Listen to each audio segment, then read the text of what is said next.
Hey guys, and welcome back to my channel. Today we are reviewing the latest palette from Natasha Denona. This is the Yucca palette. This just dropped. It was kind of a surprise, honestly. I feel like it got leaked as per usual, and then it was like, surprise, it's here, you could pre-order it. So I pre-ordered on Natasha's site and it got to me pretty quickly. The official launch was June 1st. It is available on Sephora, and I'm so excited that Ulta has Natasha Denona now, so you can get your points. I always recommend out of all sites to buy from Ulta, just because you're going to get the most bang for your buck with getting those points, racking them up. So it is available on there. This is going to retail for $69, and it is one of their midi palettes. So here is the packaging of this one, and then we have the inside. Oh, how beautiful are these shades. Definitely right up my alley. I mean, we have had, you know, some similar palettes to this release recently too, and I know a lot of people are trying to compare this one to the new Nomad, so we will do that later in the video. But it seems like maybe this is going to be the color scheme for summer, but I'm really excited about it. We have some fun, warm and cool tone, kind of neutrals, but also a little bit of color thrown in there as well. I think Natasha might be phasing out her gold palette, and I'm thinking maybe this is its replacement, so we can definitely compare those as well. But let's get into the shades. I wanted to swatch it kind of in the different color families just to see how similar some of the shimmers are, some of the mattes are, because there is kind of a lot of golds going on in this one. So you can kind of see, I feel like most of the champagne-y golds that are in the palette might translate a little similar on the eyes depending on the eye look that you're doing. I feel like most of the mattes are pretty different, but there's a couple that are maybe just a tinge darker than the other one that are in the same kind of color family, but you can kind of see it all swatched out there. So that's kind of the first look at the palette. I am going to do two looks for you guys today, including this one I have on, so let's get into that. Okay guys, let's dive into the palette. I am so excited. Not sure quite what I want to do. Let me take this mirror sticker off. I always use my palette mirrors as my mirrors to get ready. I'm going to use in the crease, this is one of my favorite BK brushes, the A502 from Angie Hot and Flashy's collection. I want to dive into Citrine here, which is this mustard shade, and kind of focus this in the inner portion of the eye. This has kind of been my favorite thing to do with colorful looks lately, is do like one half with one shade and then I'll do like the outer half with a different one. I feel like I've been getting better and I'm not so like scared to mix and match colors anymore as I used to be. I feel like I used to feel like everything needs to be monochromatic. I'm just going to wipe the color off this brush. I'm going to use the same brush though and go into this teal, which is Willow, and place this in the outer half. And I'm really going to pack this color on because I don't want these shades to like mix together too much.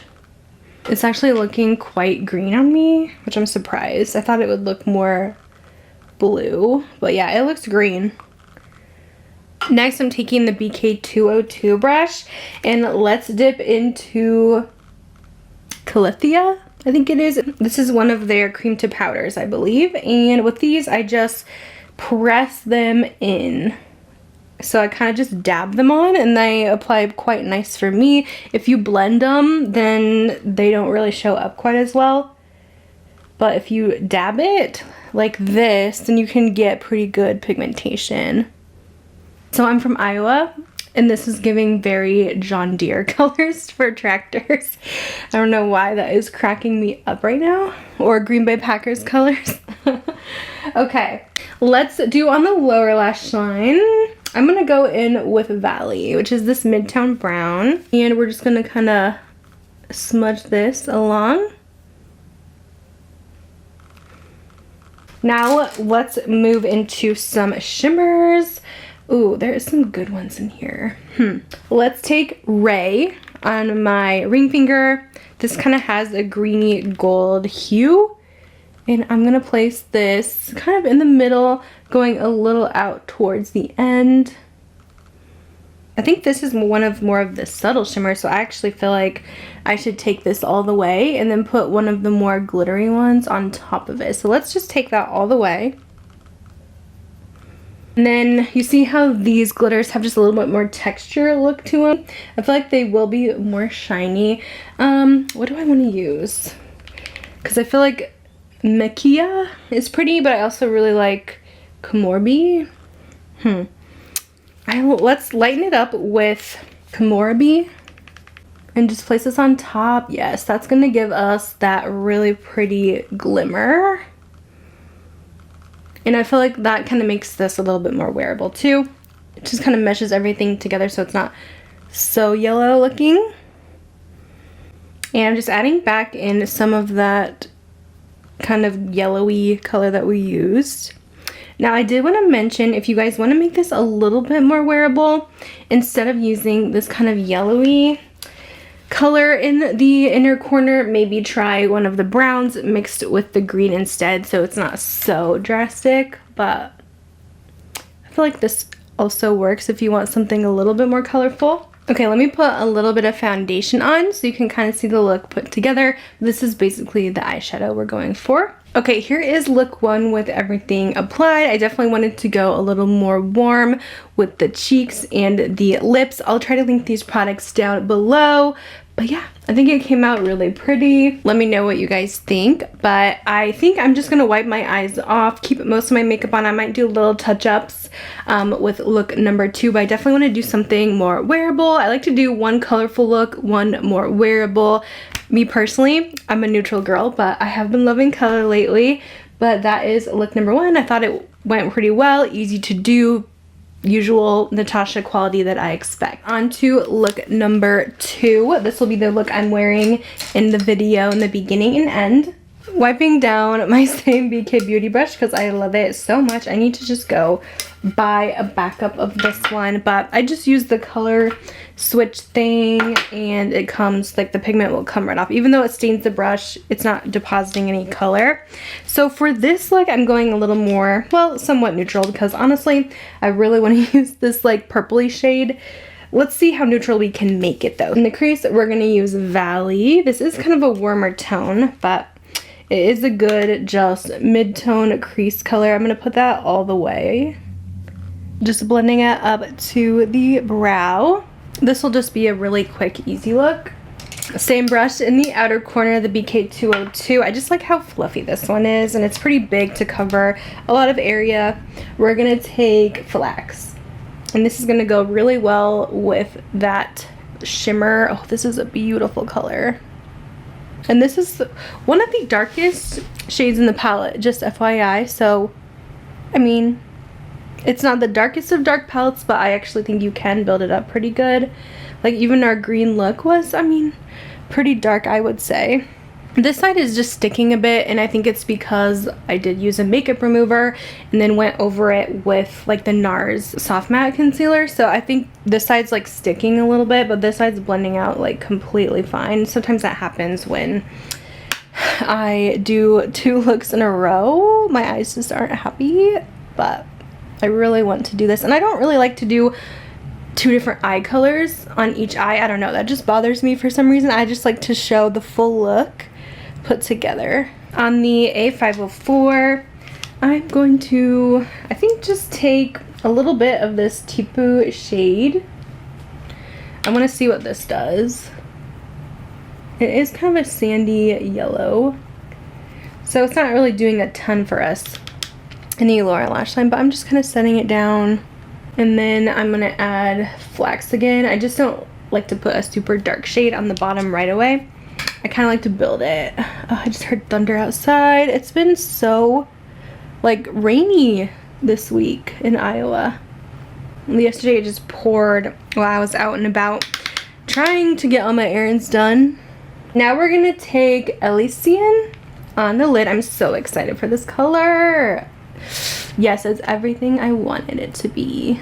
It's like a smoky silver, almost very hint of purple. It looks more purple in the pan than it does on the eyes, but yes, this color is everything. So it's kind of fun. You can do some more warm looks in here and some cooler looks, but beautiful shimmer.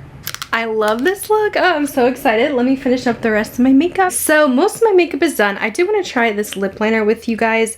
Now, I think Natasha came out with some new shades, so I actually ordered this with my palette. It's the I Need a Nude Lip Crayon. The shade is Nina. I thought it looked like a pretty pink, so we can try this one today. And I'm usually a pretty big fan of the Natasha lip liners. Yeah, I think it's the same formula, but just a really nice nude pink. And over top of that, this has been my go-to lipstick as of late, and they finally just launched. It's BK Beauty. They put out some new lipstick shades, and I cannot stop wearing Grace, so this is gonna go right on top of that. This is such a pretty neutral, and it offers a really nice shine, and it's so comfortable. I've been wearing this in a couple of my videos, and it's finally available. If you guys want to get this color, it's my all-time favorite color from them. So here's the finished look. I did switch out my blush color. I just added a little bit more of a berry tone. Both of them were from Merit. I'll have the shades in the description box, but love how this one came out. This is definitely something I would wear all the time. I love a good smoky neutral look, but let's get into my final thoughts. So let's go over some of my thoughts so far trying out the new Natasha Yucca palette. I actually really enjoyed playing with this one. I could see this being one that I'm going to reach in for a lot this summer. I just like that it has kind of neutrals but also wearable colors that I think are fun summery shades, and I didn't really have any issues with the formulas at all. I thought the mattes were nice. There is 2 cream to powder mattes I forgot to mention. This like teal shade and also this orange are the cream to powder formulas, but I never have an issue with those. I thought the mattes blended out really nicely, and the shimmers are very metallic. Besides, this one's a little bit of a softer shimmer, this gold here, but I can see some of the gold shimmers in this palette being a little bit similar looking on the eyes, so it gets a little bit repetitive in that way. I am so annoyed because I have the Natasha Denona Gold palette. I know I do. It's one of my faves, but it's MIA. I cannot find it anywhere. I don't know what the deal is. Now I feel like I need to like tear apart my room and like organize everything because I cannot find it, and it's making me nervous because I love that palette. But I really thought the gold, the original gold, which I think she's phasing out because it's like in and out of stock all the time. I feel like this is kind of a replacement of that, but they just reminded me of each other with the gold color scheme and the added kind of greens in this palette. So this is kind of a smaller version of that, but I would say if you have gold and you also have the glam, you can kind of get similar looks to what I did today. So I don't really feel like you need this palette if you do own both of those already. Now let me get into some of my other collections, some different brands, and kind of compare those. So of course I feel like when the Nomad palette came out, everyone was talking that it looks like the Yucca palette. So let's share these side by side. This is definitely a very similar color story, definitely the most similar in my collection. This one just launched. It's about half the price, give or take. I will say though, I didn't love the formula of this Nomad palette, and the shimmers particularly, I found them to be very hard pressed and dry, so I wasn't that impressed. If you guys like more sparkle, if you like to glow and have that shine on the eyes, Natasha is going to be the formula for you. I know it's a little more, but I think it's worth it. But honestly, both palettes have really great mattes if that's what's important to you, but yeah, I just was not impressed with the shimmers in this one, so that's why I'm going to go with Natasha over this. But I did want to show you them side by side because they actually are quite similar. I could definitely match up most of the colors with each other except for a couple shades that were different in the Nomad. The Nomad definitely has some really nice pigmented colors. They're kind of dark though, while Natasha's are a little more muted, and the shimmers you can go a little bit lighter with, but that's kind of my thoughts comparing those. That's definitely the closest that you're gonna get if you really just don't want to pay the high price tag of Natasha. And then I grabbed some other palettes from my collection just to kind of share side by side. I do feel like this is a popular color story. I grabbed my Blend Bunny All Done Up palette because I feel like you can get similar tones in these if you like those muted colors, and this one does have a couple golds you could play with, but if you just want a little bit more options, I think the Blend Bunny is a nice one. You can go even deeper with this one. I also also feel like this Ace Beauté palette has a similar idea. This is the Tropical Vibes from them. Again, a little bit cheaper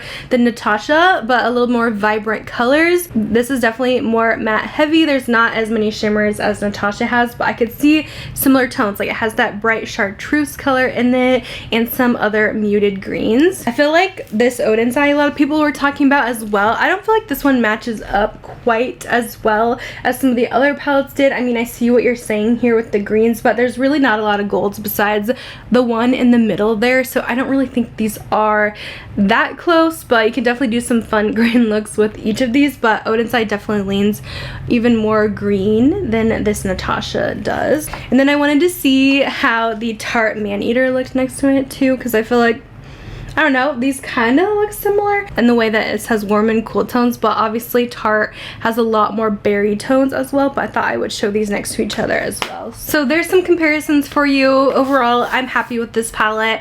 I could see this being one of my top favorites from Natasha because I am a neutral girl at heart. Let me know your thoughts in the comments down below. Will you guys be picking this one up, or is this something you kind of already have in your collection? Let me know, and I'll see you guys in my next video. Bye guys.